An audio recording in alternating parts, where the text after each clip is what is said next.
Hey everyone, welcome back to our channel, Project Vagrant, where we bring you new van build videos every week. First off, let me say our camera is broken. It's in California getting fixed, so this intro and outro is recorded on Pixel 2 with a wide angle lens. Anyways, this video is going to be assembly of our kitchen sink cabinet. Let's get on into it.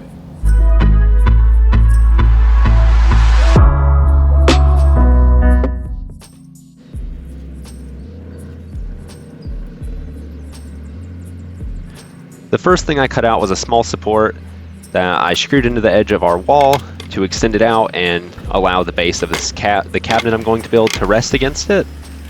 You can see Matt just whipped in some local guy that wanted to ask me for some woodworking tips, and I basically just told him that I don't know what I'm doing and that I'm just kind of making it up as I go and learning from Google and YouTube. Thanks, Matt, for subscribing to our channel. If you're watching, that's awesome of you and we really appreciate it. If you've been watching our videos, you probably noticed I do 99% of our cuts with a jigsaw, and that's honestly just because it can plug into our inverter and it's more convenient than running the drop cable from our apartment, and because with a guide I feel I can get straight enough cut to not justify whipping out a bigger circular saw, and wood pillar is probably going to be my friend. Plus, it's awesome to say that I built most of our van using solar power. I mean, come on. Then I gave this board a quick sand with 120 grit sandpaper on our random orbital sander. After that, I went ahead and drilled some pocket holes. This is what I'm going to use to mount this onto our wall. You guys will see where it comes together in a moment.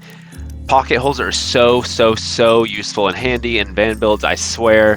I've used pocket holes in so many places. I didn't get any footage of me mounting this, but you can see this vigorous stress test I put it through.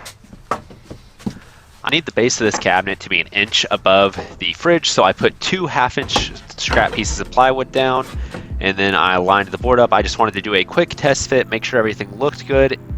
Then I made some markings of where I was going to drill some pocket holes. Again, pocket holes are amazing.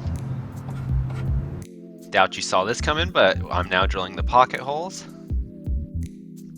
Then I used 1-inch long Kreg screws to mount the base of the cabinet to the side of the seat, the back wall, etc., etc. This piece is going to be the face of the sink cabinet and the face of the passenger side seat. I went ahead and marked about 1.5 inches around the top portion and cut this opening for a cabinet so we can access the sink area for maintenance and to just install the sink itself. And then I sanded it down again with 120 grit sandpaper. Now let's act like that part didn't happen.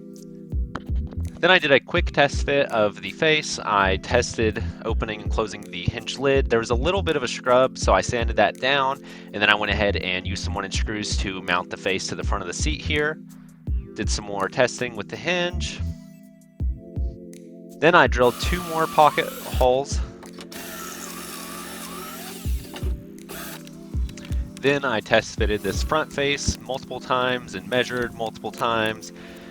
Things were at a slight slant, so whenever I did finally mount this, I had to clamp one side and then kind of hold it in position and then screw the pocket screws to get everything squared up nice and even. I don't know. You get what I mean. And finally, I took the orbital sander, again with 120 grit sandpaper, and sanded down the sharp edges and kind of smoothed out corners. Sanded things to be even across the different faces, quote unquote. Thank you guys so much for watching. I hope you guys enjoyed this video. If you're not already, hit that subscribe button, and we'll catch you guys next week.